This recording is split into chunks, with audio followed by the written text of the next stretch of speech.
As we are celebrating the Chinese New Year or the Spring Festival here in China, we come to the Palace Museum for a visit, as many tourists do over the 7-day national holiday. And I'm joined today by Miss Yang, museum educator, who will give us a tour together. Hi, thank you for joining us. Thank you for having me. All right, why is it special to come to this place during the holiday? I think maybe because the Spring Festival is a very traditional Chinese festival and it's centuries old. And during the Ming and the Qing dynasties, New Year celebrations would be also held in the Forbidden City. So I think even today, visitors are still flooding into the Palace Museum hoping to learn more about the traditions and to feel the festival atmosphere.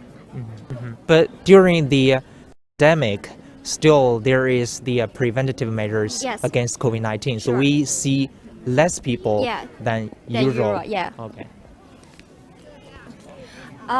So we are now actually standing in the entry to a significant architectural complex in the east part of the Palace Museum, known as Ningshou Quangong in Chinese, or the area of the Palace of Tranquil longevity. The whole complex is very huge, and the total area is about 46,000 square meters, accounting for 6.5% of the total area of the Palace Museum. Okay. Now we could see the 9 dragons here. Yeah. So why are these special? Could you tell us more about it? Actually, this is a type of a screen wall. A screen wall is very typical in traditional Chinese architectural compound, and this one is very special. It's one and only in the Palace Museum, because at first, it's very large, and it's about 3.5 meters high and 30 meters wide. And it's said that the whole wall is paved with 270 glazed ceramic tiles. And also, we can see that it is decorated with 9 dragons, and each dragon is in different position and a gesture, and each dragon is playing a pole among the waves, the sea waves, and the clouds.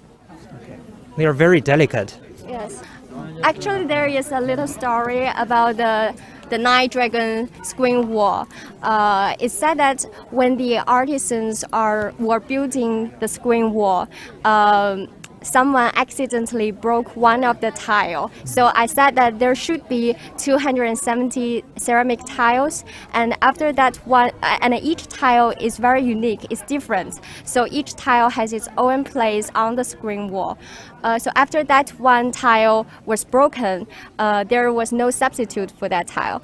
But this accident, if this accident was known by the emperor, those artisans would be punished. So they came up with a brilliant idea that they carved a piece of wood, and exactly as the same as the original ceramic tile, and they paint that wooden tile white and place that tile in this place, because it's been exposed to sun, rain, wind, and now the white paint peeled off, so the true material is revealed. Yes. Okay. Gotcha. All right. So now let's move on. Okay. What are the area we're going to now? So we are still at the entry zone of the whole complex. So this is the gate of Imperial Supremacy, just opposite the 9-dragon screen wall, and this is the foremost and the front door to the whole complex. Okay.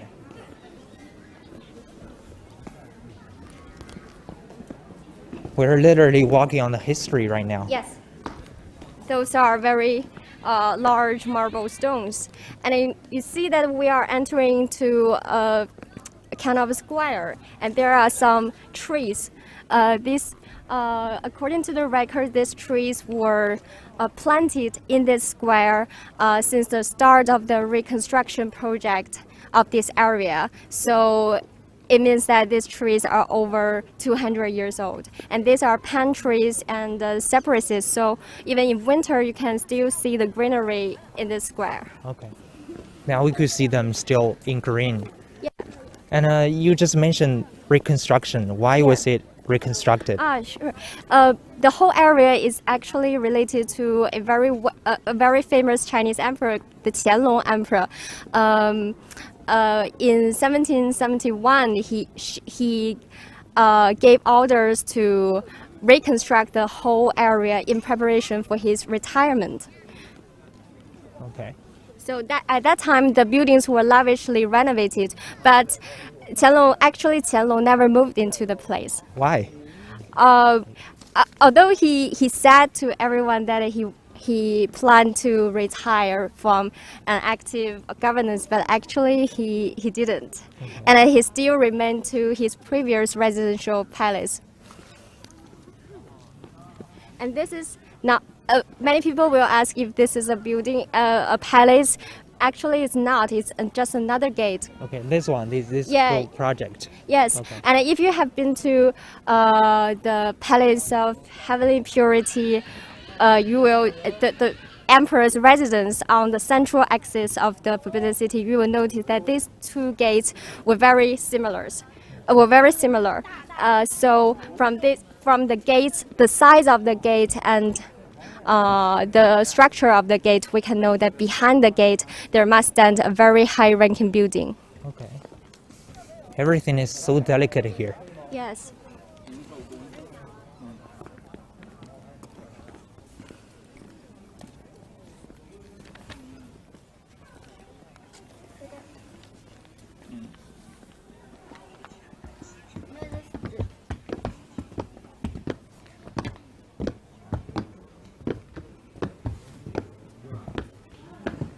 So what is the name of this?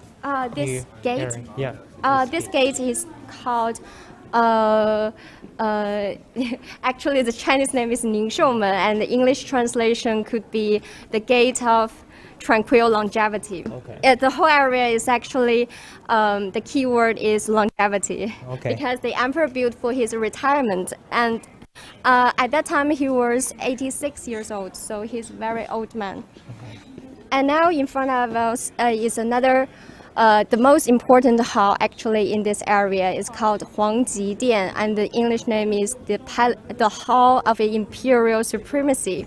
And we are now standing on an elevated marble platform, and this linking the gate to the hall, directly linking them together. So this kind of platform can be only seen in some very high-ranking architectural compounds in the Forbidden City.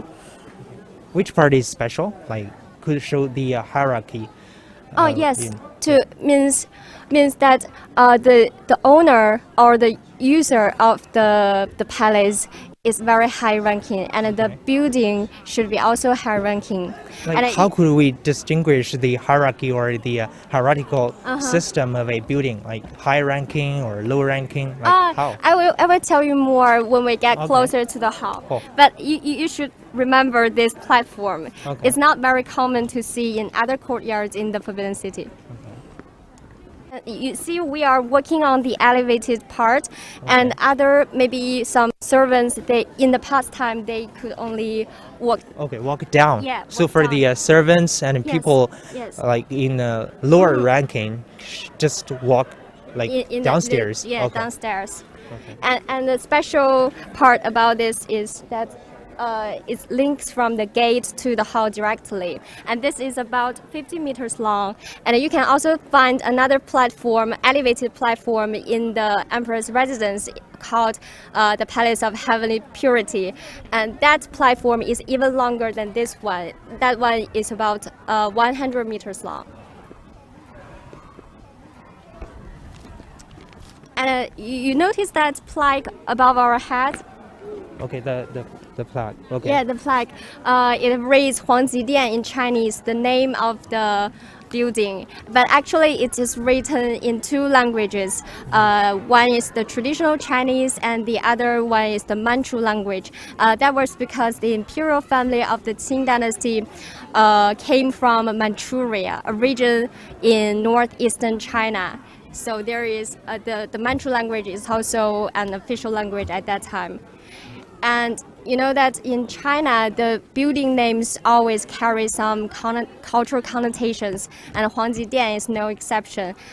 It was kind of a reminder to the emperor that when he rules his country, he should give 5 benefits or 5 sort of happiness to his people.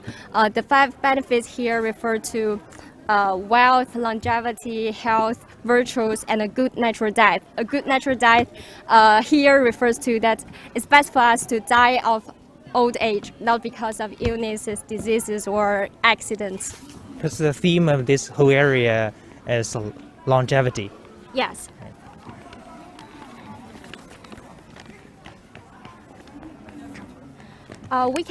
You asked a question about how to identify if the building is high ranking or not. So we can look at some details.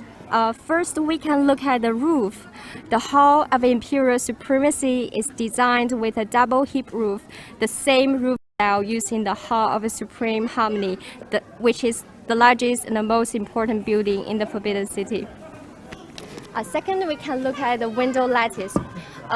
You will see a lot of lattice patterns in the Palace Museum, but this one has a very long and complicated Chinese name called Sundial 6碗菱花窗. The translation.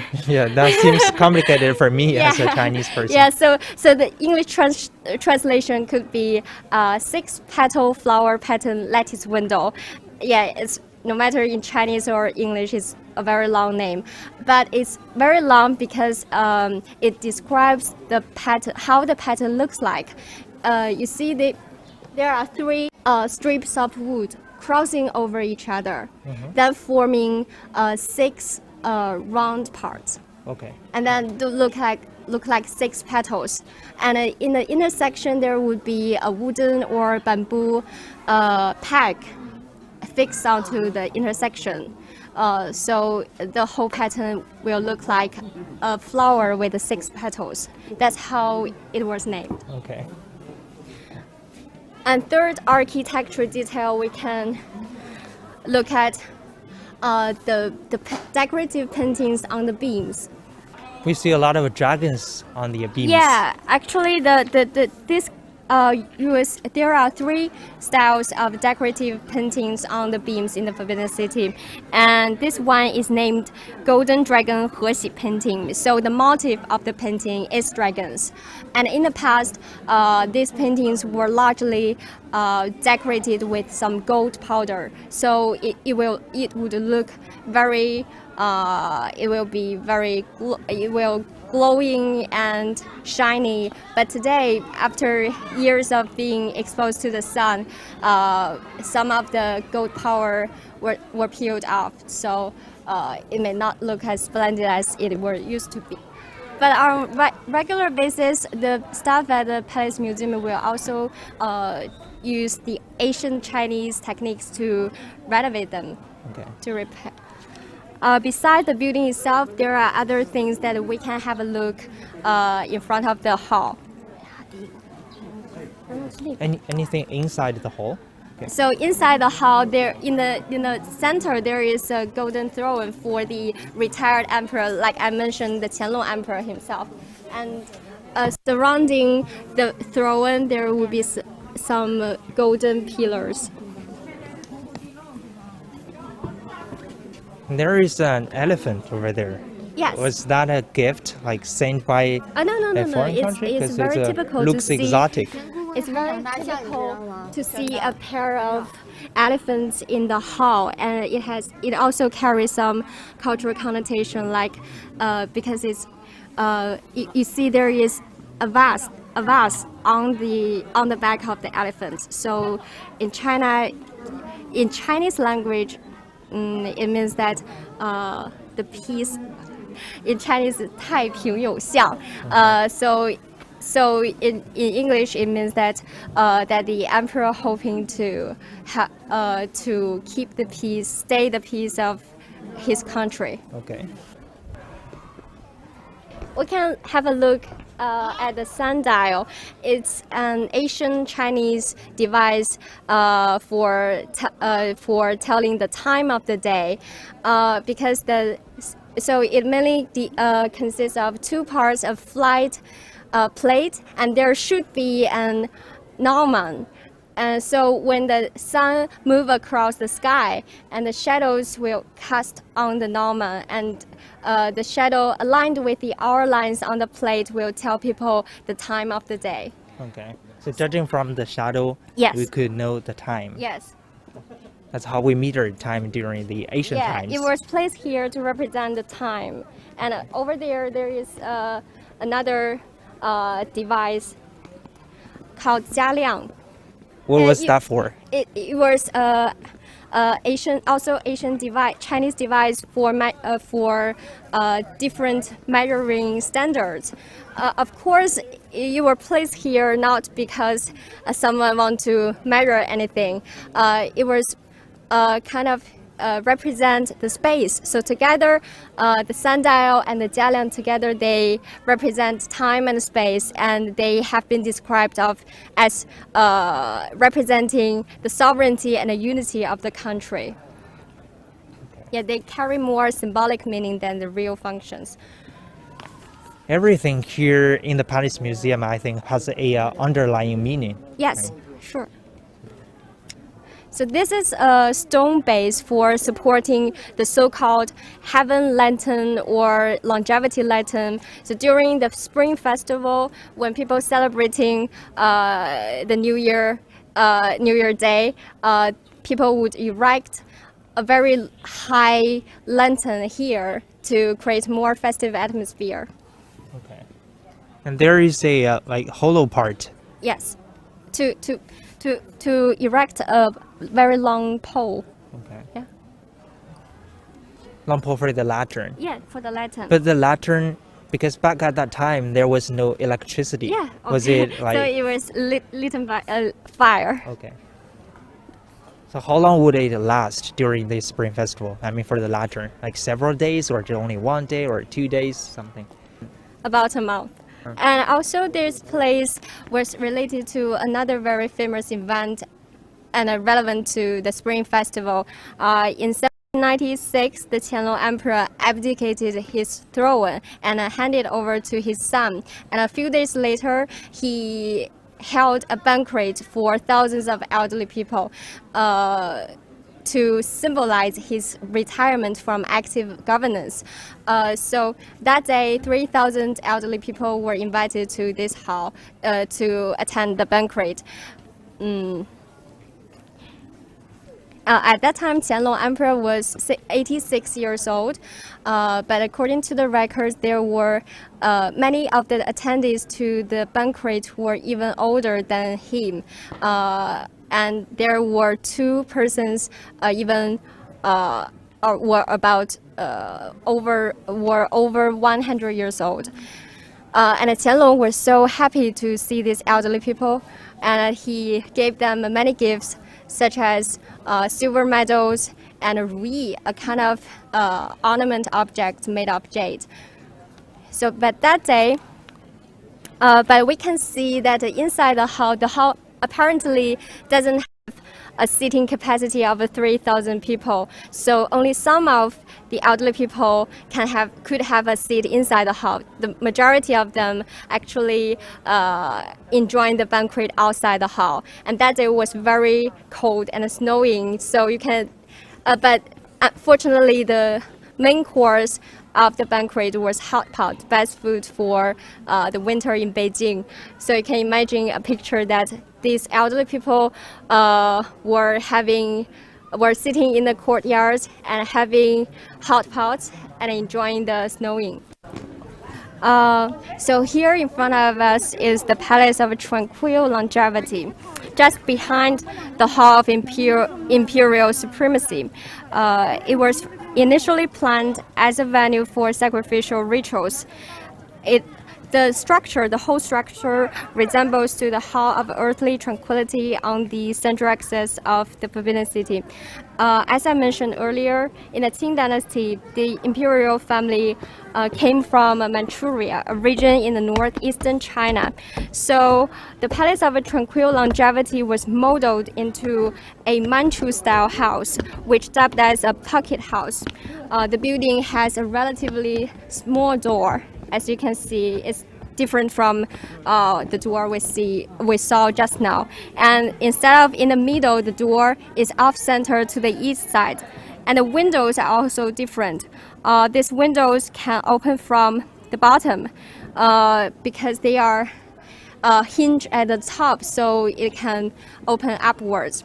Okay, the window. Yes. Let's move closer.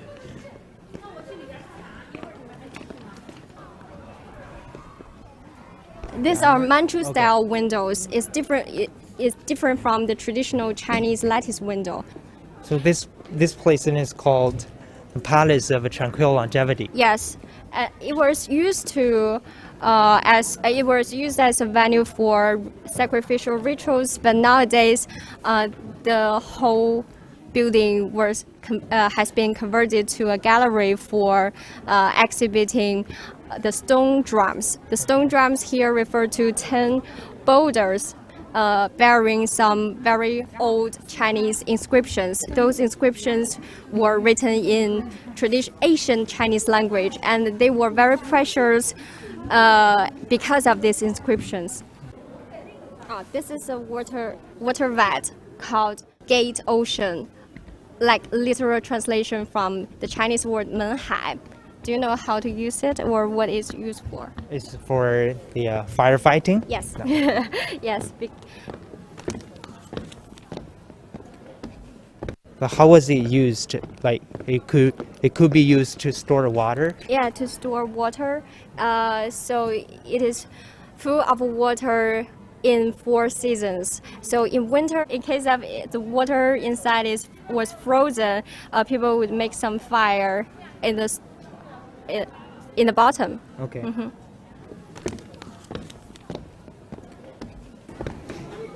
And now we can see another square. Yeah, actually the whole complex is a sort of mini version of the Forbidden City. So it also has an outer court and the inner court.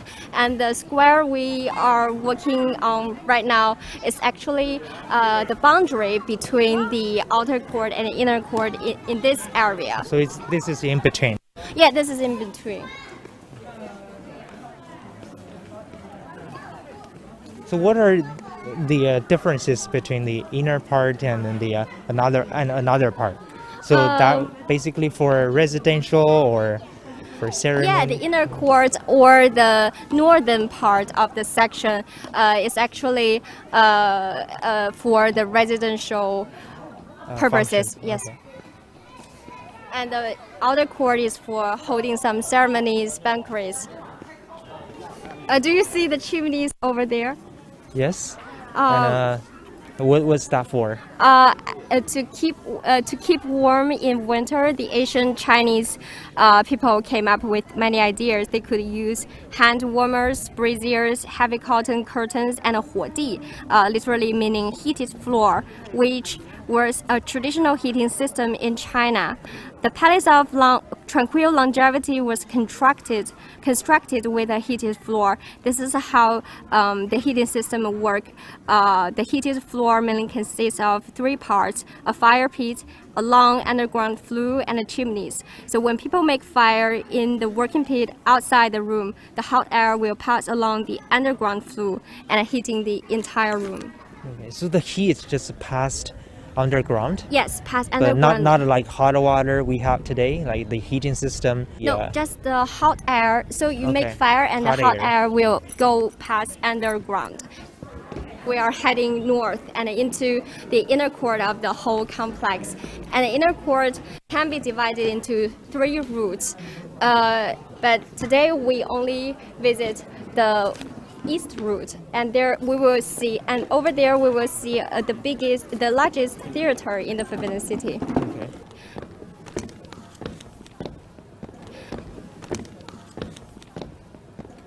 It's like an opera theater. The whole area is like an opera theater in the Qing Dynasty. So in front of us is a 3-story stage. It's the biggest outdoor stage in the Forbidden City. Its name is called the Belvedere of a Pleasant Sound. And you see there are 3 floors. So from top to the bottom, they are named Fu Lu Shou, namely fortune, wealth, and longevity. And at the Belvedere is lavishly ornamented and carefully designed. At the ground floor, there are 5 ground tunnels leading to the basement, and 3 skylights piercing the second floor. And the stage has some instruments that enable the performers to spectacularly descend from to the stage onto the stage and flying from below. And opposite to the stage, there is a 2-story building, windowed building, called the Hall for Viewing Opera. While the performances are going on the stage, the emperor and his family would sit inside the 2-story windowed building and to enjoy the performances. Many traditional Chinese operas would be performed on this 3-story stage for the Imperial family during the Qing Dynasty, especially in the late Qing Dynasty. Notably, the Empress Dowager Cixi was a keen lover of the opera and enjoyed many performances in this area. And especially during some festivals like a Spring Festival, Mid-Autumn Festival, or on some big days like the Emperor's birthday, the Empress Dowager's birthday, there would be some performances. And the performances would last several days. All right, we'll wrap up our tour here today. And thank you very much, Miss Yang, for joining us. Thank you for having me. Thank you for watching. Bye.